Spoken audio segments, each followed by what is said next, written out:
Hey, it's Mike. Thanks for tuning back in. It is Friday, which means it is Addict Find Friday, the best day of the week. I'm back from the National. Did not do last Friday. Was my first Addict Find Friday off. First Friday off from Addict Find. Of course, I put out another video about the National, but my first one since maybe December. I'm not doing an Addict Find Friday. Before I get to it, though, last month, maybe I don't know, a month or 6 weeks ago or so, I did a video about what happened to Junk Wax Investor. The channel got sold, and Junk Wax Investor reached out to me last week, and then over the last 24 hours or so released a lengthy statement to me that I will turn into a video tomorrow in all likelihood, tomorrow morning. I have a really busy day tomorrow, so stick around. Make sure you check that out when it comes out. It covers a lot of the things that I talked about and a lot of the things that Junk Wax Investors, the original person, not the new owners, the original guy, and I'll even tell you his first name and where he's from. Yeah, I think it covers a lot of your concerns and stuff like that. So I think it's really interesting. All right, on to Addict Find Friday. Addict Find Friday is not sponsored this month because I ended sponsorships in July in anticipation of having my book ready to go in August, my Addict Find book ready to go. I'm a little behind, but I'm not accepting sponsorships this month on Addict Find Friday, probably not September either, as I try to get the book out there once it's done. So I hope to release that very, very soon.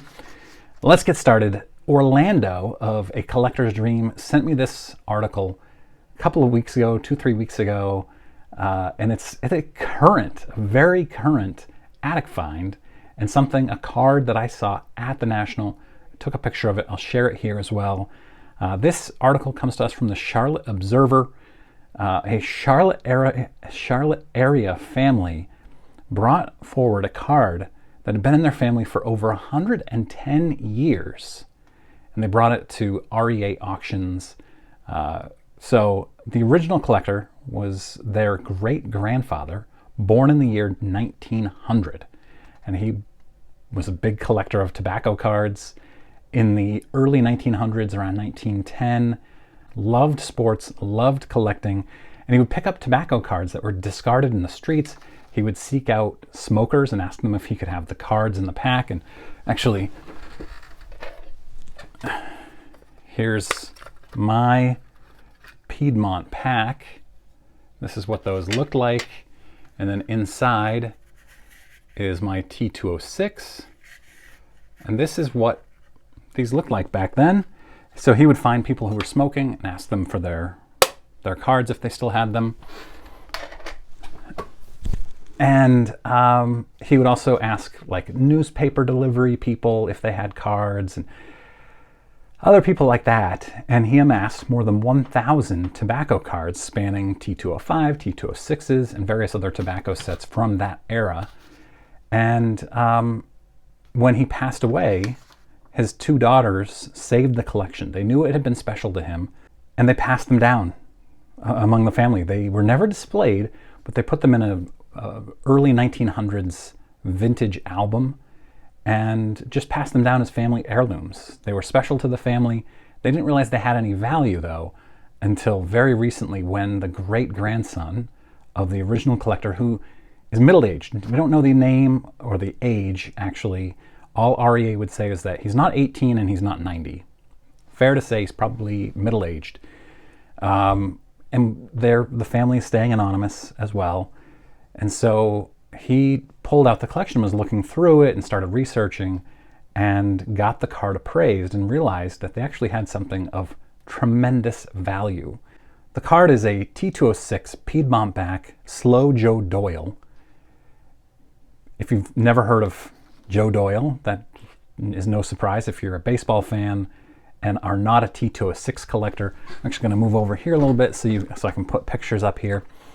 So Joe Doyle, and his nickname Slow comes from his wind-up. They say that he did all kinds of things to mix up his wind-up, and it was just a slow delivery, was at best a mediocre pitcher. He pitched in parts of 5 years in the major leagues. From 1906 to 1910, he had amassed a record of 22-21. His ERA was 2.85, and all the articles I read said a very good ERA of 2.85. 2.85 for that time was actually below average. It was worse than average because it was the dead ball era. So his ERA plus, which measures it against league average amongst other things, was 95.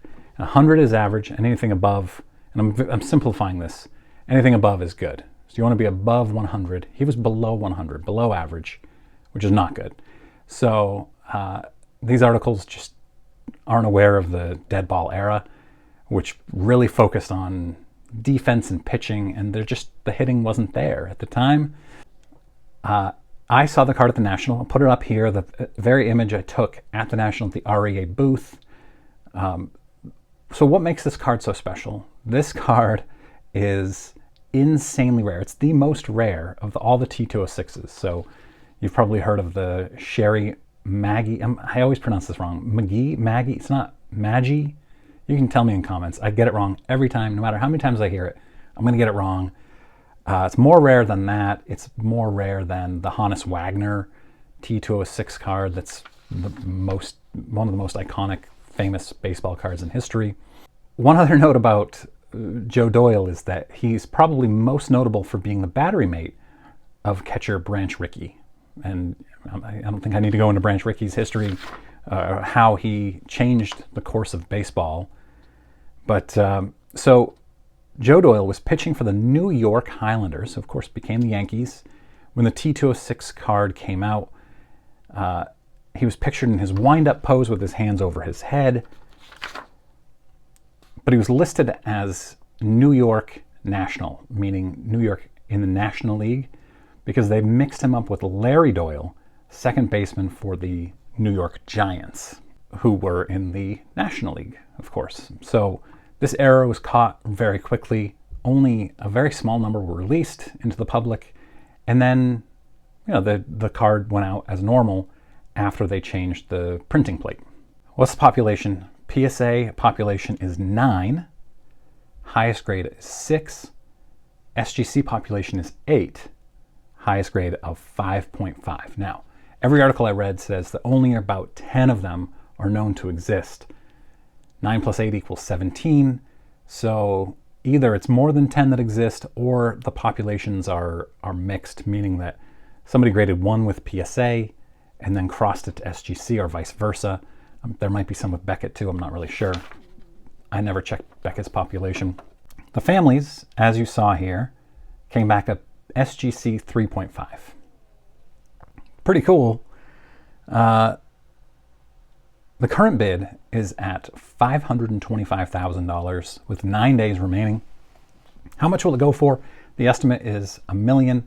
One of these sold a PSA 2, so lower grade, but in PSA slab, sold for $1.03 million about a little over a year ago, April of 2022. So it seems pretty reasonable, even though the market's down a little bit because of the rarity of this card and that it's a 3.5 SGC. It could very well go for more than $1 million. And REA is obviously hoping that it does and believes that it can. So we'll see. I will provide an update in a later video. One of my Sunday morning videos, I'll definitely do an update like I always do. Incidentally, famed collector Larry Fritsch is the one who discovered this error. In the 1970s, he was going through a stack of T206s when he discovered that this one was a little bit different than his other Joe Doyles, and he knew he had something. And so it's only been about 50 years that this error was even known to exist. So pretty cool. I love this kind of stuff. Really interesting to me. Let me know in comments, were you aware of this card? I assume you were if you know anything about T206s, but if you don't, you probably weren't since you've never heard of Joe Doyle. You've probably heard of the Hannes Wagner card, but probably not this one. What do you think it'll go for? Will it clear $1 million or not? Let me know in comments. And remember, tomorrow, Junk Wax Investor speaks, and Sunday I'll have my standard Clearing the Bases episode. Looking forward to that. If you're new here, click that subscribe button. I really appreciate it. Hope you guys have a great weekend.